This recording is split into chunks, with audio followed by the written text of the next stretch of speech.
गणपतये नमः। आज बुधवार के दिन आइए सुनते हैं गणेश जी की यह कथा, जिसे किसी भी व्रत या अन्य किसी कथा को सुनने के बाद अनिवार्य रूप से सुना जाता है। गणेश जी की पूजा के उपरांत विनायक जी की कथा, गणेश जी की कथा को सुनना अत्यंत ही शुभ होता है। एक बार गणेश जी महाराज एक सेठ जी के खेत में से जा रहे थे, तो उन्होंने 12 दाने अनाज के तोड़ लिए।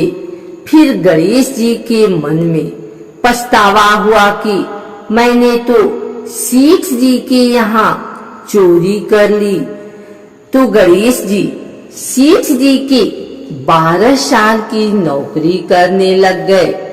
एक दिन सेठानी राख से हाथ धोने लगी, तो गणेश जी ने सेठानी का हाथ पकड़कर मिट्टी से हाथ धुला दिया। सेठानी सेठ जी से बोली कि ऐसा क्या नौकर रखा है, नौकर होकर उसने मेरा हाथ पकड़ लिया। सेठ जी ने गणेश को बुलाकर पूछा कि तुमने सेठानी का हाथ क्यों पकड़ा? तो गणेश जी ने बोला कि मैंने तो एक सीख की बात बताई है। राख से हाथ धोने से घर की लक्ष्मी नाराज होकर घर से चली जाती हैं और मिट्टी से हाथ धोने से आती हैं। सेठ जी ने सोचा कि गणेश है तो सच्चा। थोड़े दिन बाद कुंभ का मेला आया। सेठ जी ने कहा, गणेश सेठानी को कुंभ के मेले में स्नान करा कर ले आओ। सेठानी किनारे पर बैठकर नहा रही थी, तो गणेश जी उनका हाथ पकड़कर आगे डुबकी लगवा लाए। घर आकर सेठानी ने सेठ से कहा कि गणेश ने तो मेरी इज्जत ही नहीं रखी और इतने सारे आदमियों के बीच में मुझे घसीटकर आगे पानी में ले गए।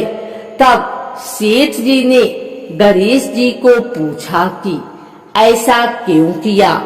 तो गणेश जी ने कहा कि सेठानी किनारे बैठकर गंदे पानी से नहा रही थी, तो मैं आगे अच्छे पानी में डुबकी लगवाकर ले आया हूँ। इससे अगले जन्म में बहुत बड़े राजा और राजपाट मिलेगा। सेठ जी ने सोचा कि गणेश है तो सच्चा। एक दिन घर में पूजा पाठ हो रही थी, हवन हो रहा था। सेठ जी ने गणेश को कहा कि जाओ सेठानी को बुलाकर ले आओ। गणेश सेठानी को बुलाने गए, तो सेठानी काली चुनरी ओढ़कर चलने लगी।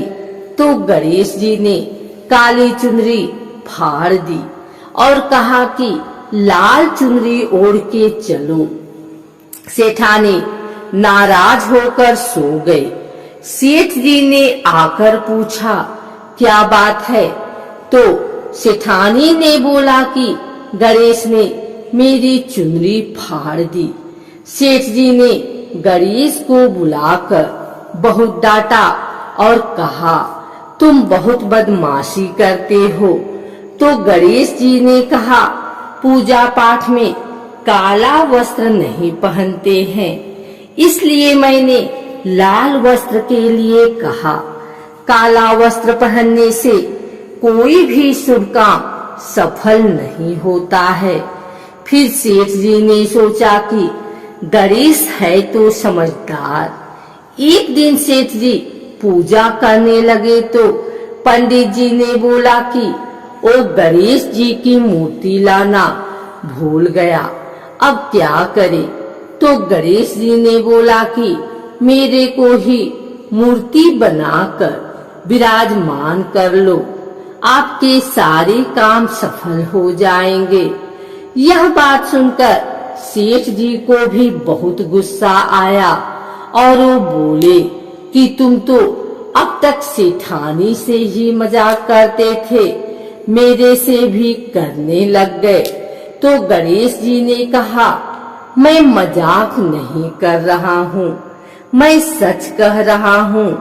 इतने में ही गणेश जी का रूप धारण कर लिया और सेठ तथा सेठानी ने ही गणेश जी की पूजा की। पूजा खत्म होते ही गणेश जी अंतर ध्यान हो गए।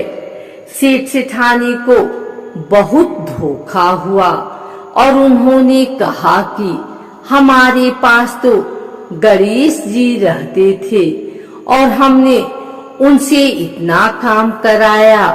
तो गणेश जी ने सपने में आकर सेठ जी को कहा कि आपके खेत में से मैंने 12 अनाज के दाने तोड़ लिए थे, उसी का दोष उतारने के लिए मैंने आपके यहाँ काम किया था। सेठ जी के करोड़ों की माया हो गई। हे गणेश जी महाराज, जैसा सेठ जी को दिया वैसा सबको देना, कहते को सुनते को और सारे परिवार को दे देना।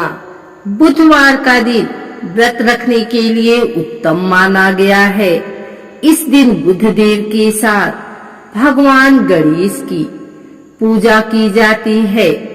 मान्यता के अनुसार बुधवार के दिन व्रत रखने से जीवन मंगलमय हो जाता है। ऐसा कहा जाता है कि इस दिन व्रत रखने से बुद्धि में वृद्धि होती है। पौराणिक मान्यता के मुताबिक बुधवार के व्रत की शुरुआत विशाखा नक्षत्र बुधवार से होनी चाहिए। ऐसा कहा जाता है कि जो इंसान विधि पूर्वक बुधवार का व्रत रखता है उसकी हर मनोकामना पूरी होती है। बुधवार का व्रत रखने से जीवन में सुख शांति बनी रहती है तथा व्यक्ति समृद्धशाली बनता है। यह व्रत रखने से किसी भी व्यक्ति को कभी धन धान्य की कमी नहीं होती। बुधवार का व्रत रखने से विभिन्न क्षेत्रों में सफलता मिलती है।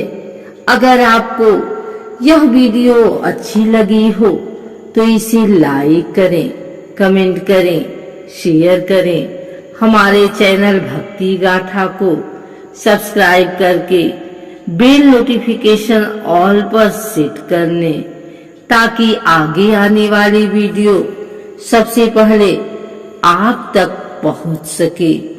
धन्यवाद।